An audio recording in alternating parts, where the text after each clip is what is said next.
Good evening, family. We're chapter 9, part 3. So we are lingering in lingering. You prepare a table before me, part 3. Yan. So, I would just like to encourage everybody again with the proclamation of the gospel. I came across this picture, and I think this is something that we need to understand, that really God is better than you think. So we have some preconceptions, some ideas about God from before, our previous experiences, yung mga situation natin, but God is better than you think. He is really, really good. So, God so desires for you, His child, to come into His rest. Come to think of it, when you are around the table, it's restful, di ba? It is a time, di ba, kaya nga lunch break. Meron pang snack break. So, you're supposed to sit down and really rest. So, when we come to the table tonight, it's a time of rest. Because God wants you to be restful. So, the way to get the doubt and the unbelief out of our lives is to sit in His presence and hear His voice. Sabi ko kanina kay Esa, diba, faith comes by hearing and hearing and hearing. And also, unbelief, doubt, also comes through hearing.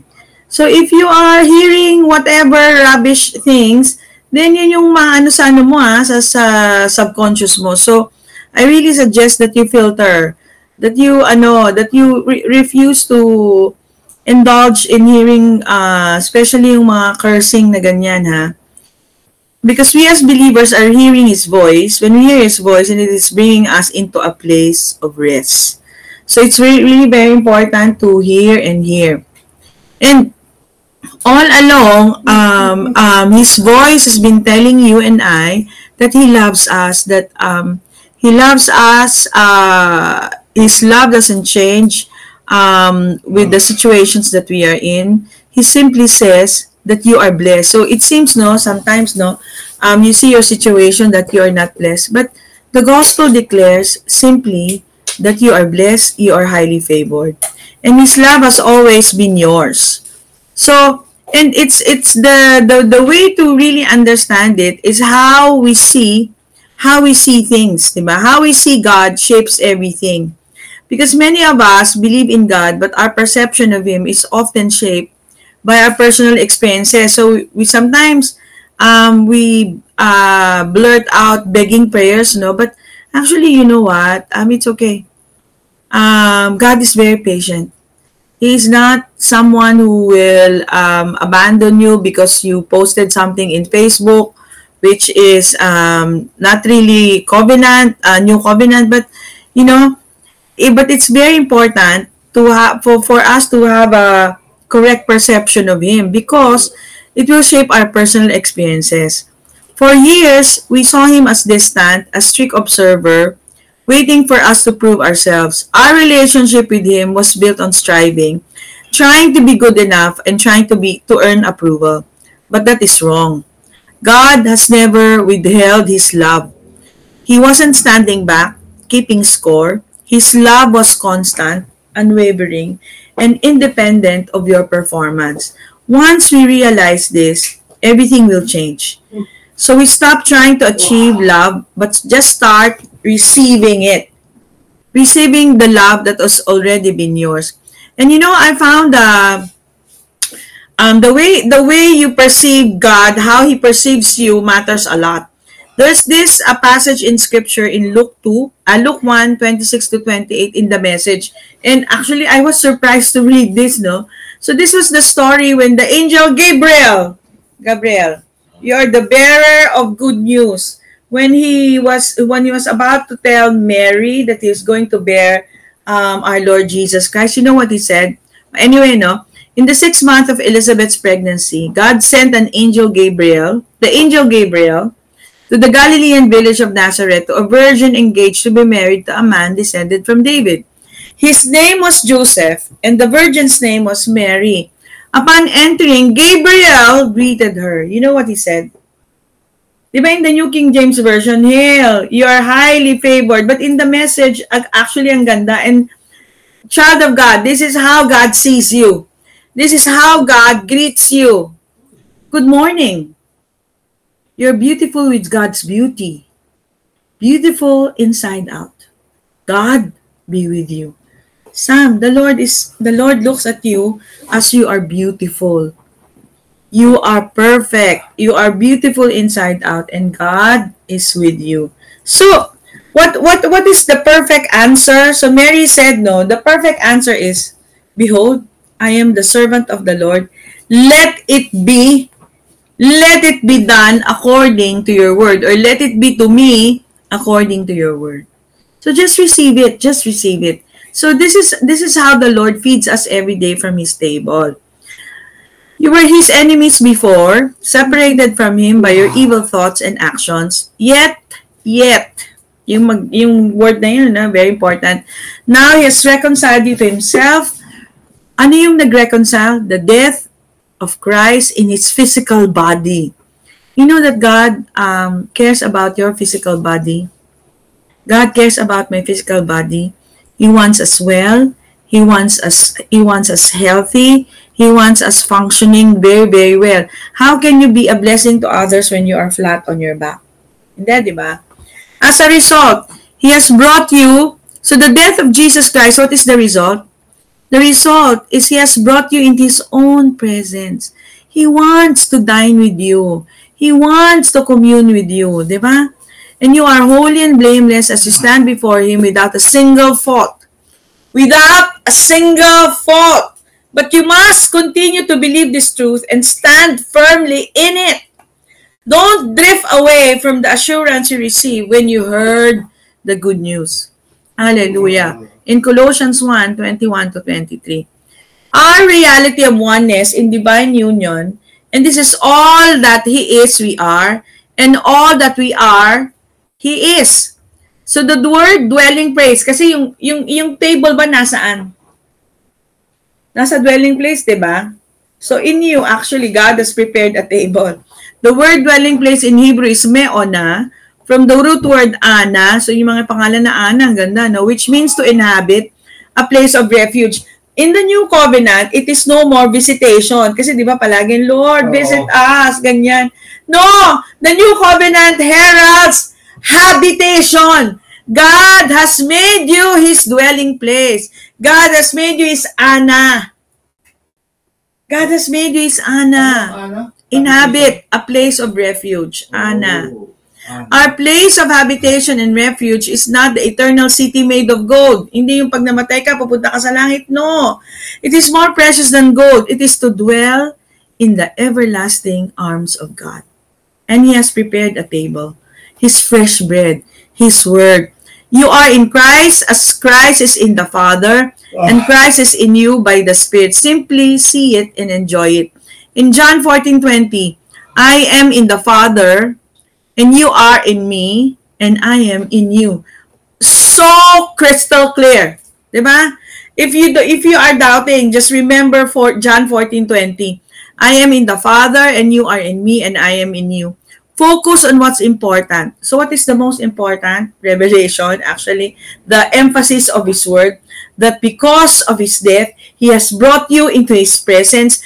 Your union with Christ. Yan. He predestined us for adoption to sonship through Jesus Christ in accordance with His pleasure and will, to the praise of His glorious grace which He has freely given us in the one He loves. Ephesians 1:5-6. In Christ, God has completed everything. The question is, can you see it? The question is, can you see it? Right? So let's not be defocused by whatever.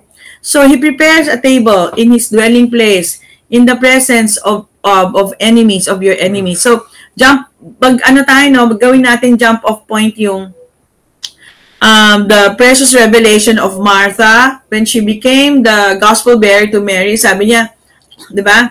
And she said this. After she said this, she went back and called his sister Mary aside. Ano yung revelation? Di ba yung resurrection? Before resurrection, what happens? What happened?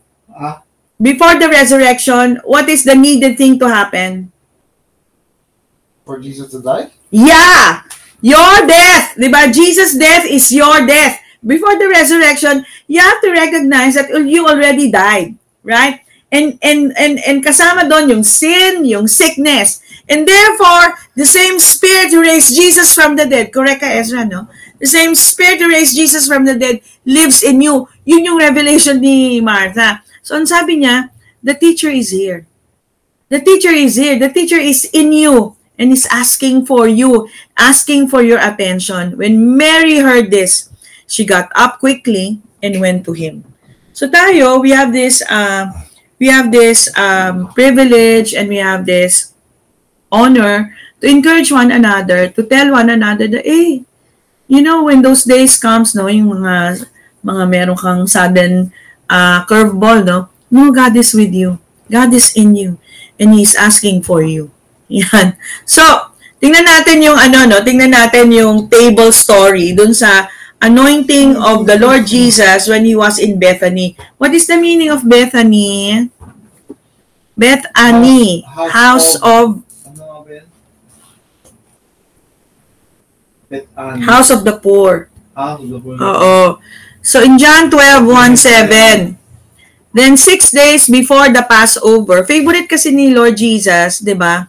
Bring the gospel to the poor. Pumunta sa Bethany. Jesus came to Bethany, where Lazarus, who has been dead, di ba? Whom He had raised from the dead. Ito yung answer dun sa question ko kanina, no? There, they made Him a supper. So, mahilig talaga si Lord na to really commune, di ba? To go to a party, to converse, to spend time with you. And Martha served, di ba? But Lazarus was one of those who sat at the table with him. So they positioned themselves, at the table. Then Mary, so what happened after the revelation, after Jesus resurrected Lazarus, di ba? You know what she did? Mary took a pound of very costly oil of spikenard, anointed the feet of Jesus, and wiped His feet with her hair. So siguro mahaba yung hair ni Mary. And the house was filled with the fragrance of the oil. But one of His disciples, Judas Iscariot, Simon's son, who would betray Him, said, "Why was this fragrant oil not sold for 300 denarii? 300 denarii is 1 year's salary." So Mary broke the alabaster jar, and it's an earthen jar, and poured it out to the feet of the Lord Jesus as a worship, no?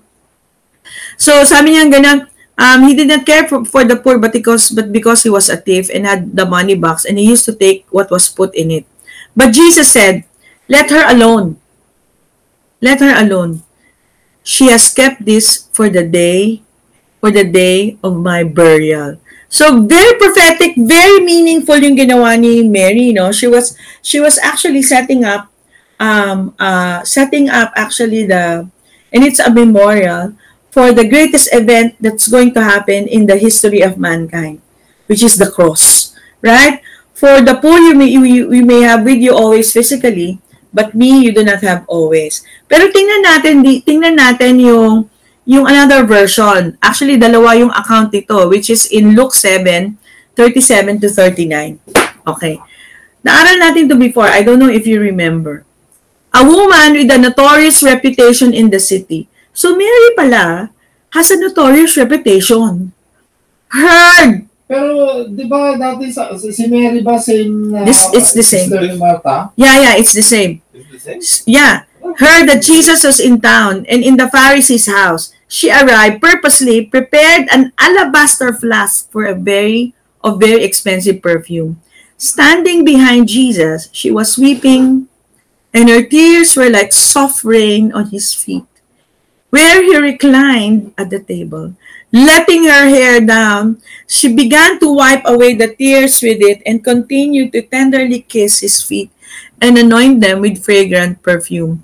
Observing this, all this, his host, the Pharisee, muttered to himself, "If he was the prophet he claims to be, then surely by now he would have known who and what kind of woman this sinner is, touching and clinging to him like this." So the Lord, the Lord sees Mary, right, as already righteous. Correct? Because alam ni Lord and Mary has a revelation about what's about to happen, no? That the thing that she did is actually preparing him for his burial. So, hindi si Lord yung legalistic na don't touch me, marumi ka. No. No, so, ang sinasabi lang dito is we can come to the Lord as we are. Because anyway, you are sinless. You've been made the righteousness of God in Christ. Right? And you are one with the Lord. So when Mary actually broke the alabaster flask, which is a symbol of all her hardships, kasi yung trabaho niya, she has a notorious reputation in the city. Buong ipon niya yun 1 year's wage, no, and she broke it.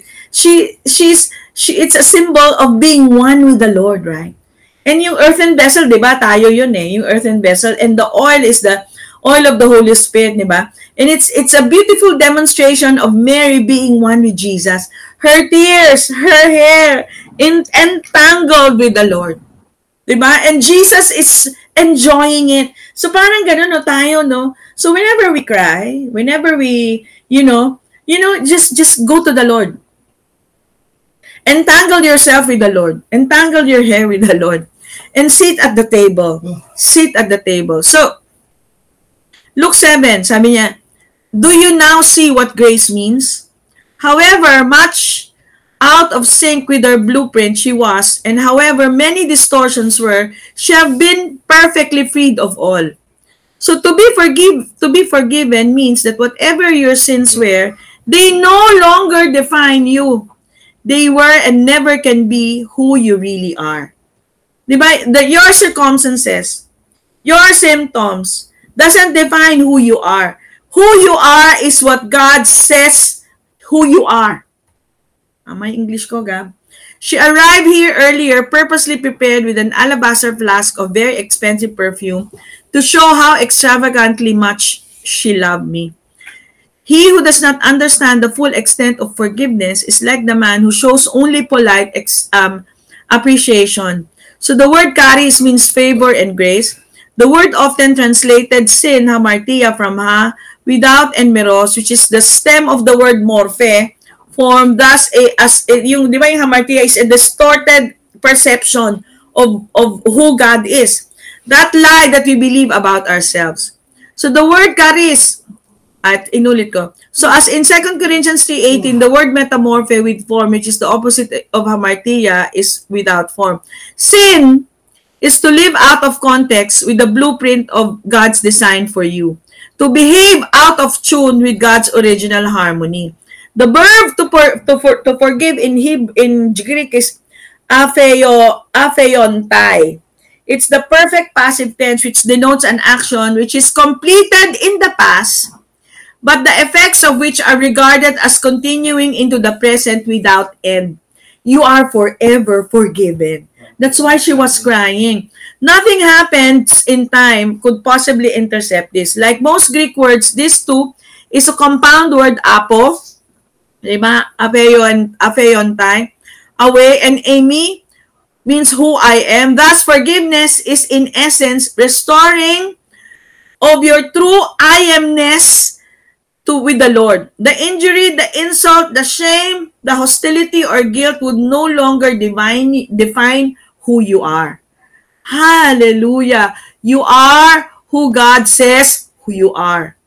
Hallelujah. So, another table is when the Lord Jesus visited the tax collector, no? Si Zacchaeus. Then Jesus entered and passed through Jericho. Now behold, there was a man named Zacchaeus who was a chief tax collector, and he was very rich. Parang ngayon din, ano? And he sought to see who Jesus was, but could not because of the crowd, for he was of short stature. So pandak. So he ran ahead and climbed up into a sycamore tree to see him, for he was going to pass that way. When Jesus came to the place, he looked up. So the Lord was looking for him, no? And saw him and said, Zacchaeus! Make haste! So si Lord nagmamadaling makaparty ka. Nagmamadaling maka-coffee ka. And come down for today. Today, hindi tomorrow. I must stay at your house. So he made haste and came down, and he received him. But when receive him joyfully. But when they saw it, so again, yung mga legalistic, no, they complained saying, he has gone to be a guest with a man who is a sinner. Then Zacchaeus who stood and said to the Lord, look, Lord, I give half of my goods to the poor. And if I have taken anything from anyone by false accusation, I restore fourfold. So what happened? What happened that Zacchaeus made retribution?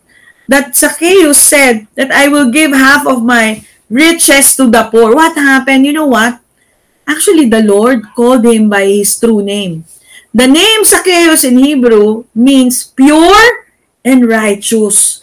So whenever we sit at the table, the Lord is saying to you, Zacchaeus, you are pure, you are righteous. It is derived from the Hebrew word zaka, which signifies clean, pure, or innocent. So when Zacchaeus heard when Zacchaeus saw how Jesus saw him, then there was a turnaround, right? Hallelujah! Hallelujah! Kasi tinatawag siyang tax collector or, di ba, mandudukas, di ba? But Jesus called him Zacchaeus, his true name, pure and righteous. So whenever we sit around in the table, this is what happens. So, get hold of your union to Christ. How? When we sit at the table. Believe in the new nature within you, that spiritual life which you have from Christ, that life which has died and has been raised again. A man's acts are always in accordance with his idea of his state. A king acts like a king. They were like just Zacchaeus, no? He acted as the pure and the righteous one because Jesus called him by his name. Otherwise, when you forget, you will not act like a king. That man has forgotten his kingship. But if a man is conscious of being a king, he behaves like a king. And so I cannot live the life of a true believer unless I am filled with the consciousness of this every day. As long as I do not know it, I cannot act according to it, through it, though it be me. Know yourselves as dead indeed unto sin, from the Master's Indwelling by Andrew Murray. So, Colossians 1:13 declares that our Father in heaven has delivered us from the power of darkness and has translated us into the kingdom of His dear Son. The gospel does not declare what God will do for you if you. It declares what God has done for you because of what Christ did. The gospel does not declare victory is near and here is what you need to do to save yourself. It declares victory is here for Christ has done what you could never do. The gospel is not your glory will come one day. Hang on in there and keep your eyes fixed on the world events. That's not the gospel because it is not the promise of the dawn that dispels the darkness, but the dawn itself. The gospel is not the promise of the dawn, it is the dawn rising on the darkness. It is not the promise of glory that dispels the darkness, it is the present glory that dispels the present darkness. And it is why right now, when the world has never seemed such a dark place, has never been so blinded and deafened by man-made light and sound. So this is not the hour for you, church, to be captivated by earthly events, but to be setting your eyes above where her real life is. From there, today is being trumpeted the eternal call of the Spirit to the bride across the world. So, bride of Christ. Diba during the wedding, diba, merong table, the bridal table. Arise, shine. Take your place, for your light has come, and the glory of the Lord rises upon you. See, darkness covers the earth, and thick darkness is over the peoples, but the Lord rises upon you, and His glory appears over you. Nations will come to your light, and kings to the brightness of your dawn. In Isaiah 61:3. So, this is actually explained in the story again in another table in the pool of Bethsaida. John 5. Jesus asked the man, would you like to be made well right now? What a question, no? Would you like to be made well right now? Jesus was asking the man if he was ready to abandon how he had been seeing himself and simply be who he truly was, whole and healthy. So just like Zacchaeus, no? He is constantly saying and declaring himself to be sick. But Jesus wants him to see who he truly was, whole and healthy. Then he told him, rise, take up your bed and walk. In other words, rise up and live the life I created you to live. Enjoy your abundant life. This word, rise, means awaken from sleep or death. So yung arise, shine, no? Awaken from your sleep and death. This man has been afflicted for 38 years, looked into the eyes of the Master of Wholeness, and he saw his own reflection. As Jesus is, so are you in this world. He saw himself whole. And he immediately awakened from out of his infirmity. So it is in beholding Christ that we are changed. The power to be whom God declares you to be. God's answer to everything that ails you and I in this world is His presence. It's His table. He freely offers us nothing less than pure, abundant life, which to God has always been and always will be, being together with Him, His presence. Live in constant awareness that He's always with you. Time and again, when faced with the deepest needs of man, Jesus' answer, God's answer to all our problems is His presence. The answer to everything that ails us and always will be is being together with Him. Religion says that the promise of being together with Him is for you one day if you die, you go to heaven. No. The gospel says that the promise is yes and amen in Christ today. Jesus' victory is your victory. God was pleased to have all of Himself live in Christ. God was also pleased to bring everything on earth and in heaven back to Himself through Christ. So the days of waiting and hoping you'll get your act together are over. You are in Him and He's in you. And all that He is true of you this moment. It's not what you do, it's what He's already done. It is a finished work of Jesus Christ. On that day, you will realize that I am in my Father and you are in me and I am in you in John 14:20. For ye are God's handiwork, created in Christ Jesus to do good works, which God prepared in advance for us to do in Ephesians 2:10. Love has been perfected amongst us us in this, that we may have boldness in the day of judgment. Ano yung the day of judgment? So pag nagkakaproblema ka, yan yung day of judgment. Kapag merong nangyari, pag may curveball, and then you are able to declare, because as He is, so am I in this world. So the world, nakita ko to sa isang book, I forgot the Sound of the Blood. Ang ganda nito. So we end with this. The world doesn't need the chaos of more noise. It needs the sound of heaven. It needs the declaration of the gospel. It needs the goodness of God on display. It needs you. You are the glory of God by His desire and design. And by His doing, you are in Christ Jesus. That's your calling. So shine. Shine. Creation is holding its breath in wonder as you arise and shine like the dawn. And that, my dear, dear family, is chapter 9, part 3. Praise the Lord.